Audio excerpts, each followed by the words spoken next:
Hey y'all, welcome back to my channel. This is a channel all about self-care, motherhood, and faith. But you know they say I'm a jack of all trades, so if that's something you're interested in, join the channel. But let's get into this video, okay? I know I dropped a bomb on y'all, okay? I know I dropped a bomb on y'all. And you know what that bomb is? Sexual assault. And if you want to see where I did it, where I dropped the bomb at, it's going to be on my Instagram at Naturally Nisha. But let's get into this video because I know y'all have questions and I have the answers to them, because not even my family, okay? Not even my family knew about what I told everybody. I ain't tell nobody but God. Let's get into the questions that we really want to know. And disclaimer, because I'm smiling, it's because I'm goofy and I'm naturally vibrant. So that's why I'm smiling. But sexual assault is nothing to play with. And it's a serious thing that most people deal with. So I'm just here to tell my story. So YouTube is for educational purposes only. But I'm here to spread awareness about sexual assault. Question 1. How old was I? I was about 5 or 6. I was about 5 or 6 years old. Yeah. It's crazy that I even remember that, because the most pivotal moments in your life, or traumatic moments in your life, you're never going to forget them, no matter how old you are. Question 2. What happened? Well, it was at a family party. And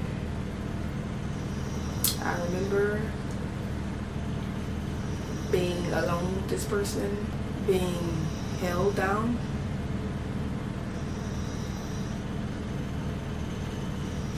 To backdoor me. I had the angels and God watching over me, and luckily I got away. But not before it took a turn. So I remember the words of you better not tell nobody. Question 3. Who was it? Or will I ever reveal who it was? Probably not. Because what you guys don't know is the person I'm referring to was also a child who was exposed to things at an early age. But before me, I don't blame him because he was a victim as well. But it don't mean it don't hurt. Because even though I wasn't sexually active, my mind became sexually active. My mind became perverted. My mind became twisted. And I remember watching the P Word. Back then we didn't have phones. Let's just be real. Nobody had phones. We had flip phones back then. Only P Word we could watch was CDs, okay? CDs. I used to sneak and watch the CDs, you know. I'm being honest, I used to sneak and watch the CDs. The little harmless games that the neighborhood kids used to play. Even we used to do childhood games like catch and go get a wheel. You didn't know what you was getting yourself into. You just wanted to be down. If we being honest. Until it's too late. And you're like, wait, what just happened? What the hell just happened? Question 4, probably 4, I don't know. Why I'm just telling them about, why am I just saying anything at 26 years old? I didn't want to be looked at as broken. When someone look at me, I didn't want them to feel sad or instant regret. Thing that happened to you. I mistook pity for sympathy. It's okay for people to sympathize for you. They're not looking at you as broken. They're looking at you as they want to feel your grief with you. They want to go through it with you. They don't want you to feel alone in this process. So maybe if I would have opened up in the past, it would have been different. Maybe if I would have let people go through it with me and not feel sad by myself holding it all in, things would be different. Because things I went through, the things that went through my mind. Like, what if this never happened to me? How it would have been? How my mind would have been? You know, my mind would have been totally different. The fact that I'm even talking about this shows the grace and the mercy and the strength that I have through God. Because, baby, like I said, I would have took this to the grave with me. I would have never told a single soul. But God put it in my heart, because if you got through something, and it might have took a while, but the fact that you overcame it could help somebody else who feel trapped, who feel like they need somebody to help them, to feel like they're not alone, to help them to let that hurt go. I want you to let that hurt go. Maybe you don't know how. Forgive them. That's the first start to healing. Forgive them. Not because of what they did, because that was wrong, and on all sides. But forgive them for you. Forgive them for you. Forgive them so you can feel peace. Forgive them so them thoughts don't haunt you at night. Forgive them for you, so your mind could be at peace. Once you say it to someone, it opens a whole new chapter for your life. Like, I really used to think I'm broken. Like, who would want me? So in your mind, you settle for a lot of things that you shouldn't settle for, because you feel like a piece missing anyway. Thoughts of I'm not worthy. Damaged goods. That's the one. Damaged goods. I felt like damaged goods for so long, to the fact that God had to pull me out. Like, no, you're not damaged good. You are still perfect in my image. You are still lovable. You're still caring. You're still vibrant. You're love. You're light. You're laughter. Okay?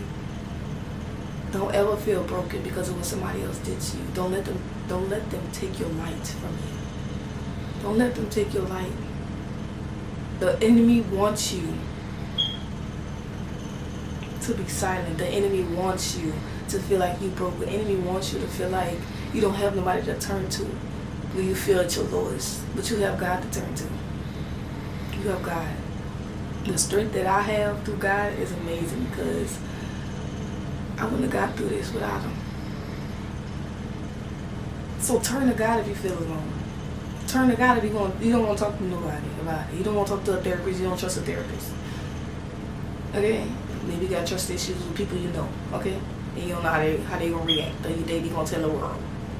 Tell God, okay? You ain't gonna tell the world. You might put it on your heart to tell the world after you've done healing, so you can help somebody else. But that's another story for another day. Okay? But anyways, y'all, talk to somebody, girl. Talk to somebody. Girl, guy, because it can happen to guys too. Talk about it. Love yourself through it all. Don't feel ashamed. Don't feel bitter. Because one thing it can do is mess up your mind. It can make you mad. It can make you angry. Questioning yourself like, why me? Questioning yourself like, what did I do to deserve this? Do me a favor and heal, y'all. Heal. Do me a favor and heal for you. I want to see the lovely you. You know, you're still lovely, but I want to see the healed version of you. I want to see the one who don't have regrets in this world. I want to see the person who loves with true intention, who feels worthy to be loved. And I want you to radiate love and sunshine and happiness, y'all. The only way you can do that is through healing. So take that first step, please. For me. For you. For God. Okay? Take that first step. Because you are not broken. I keep telling you this because I want you to get it through your head. You are not broken. Okay? You are loved. You are cared for. And you matter. No matter what anybody tell you. No matter what the enemy try to sneak in your mind. No matter what perversions enter your thoughts, you are here for a reason. You are here to heal. You are here to heal others. So y'all, one more thing y'all I forgot to mention. Watch your children around other children. Okay? You never know what that child was exposed to. That child might have been exposed to sex, drugs, everything. Not saying you could stop or prevent your child being exposed. But you can keep them from being exposed at an early age. Growing up too fast. And so many children these days grow up too fast because they're exposed earlier and earlier to what it is. Now, I'm not saying don't teach your child what it is, but at the right time. Don't force the kids to grow up. Keep them safe. Protect your kids at all costs because they are the next and the future generation. And their mindset is what we need to be praying over, to be guarding. We need to guard our children with our life. Teach them in the way they should go and they'll never depart. Plant in their head that they're capable, that they're lovable, that no matter what happened to them or what circumstances that they go through, or whatever happened, they could turn to you. Let them know that. Thank y'all. This is my story and I hope you enjoy. Bye.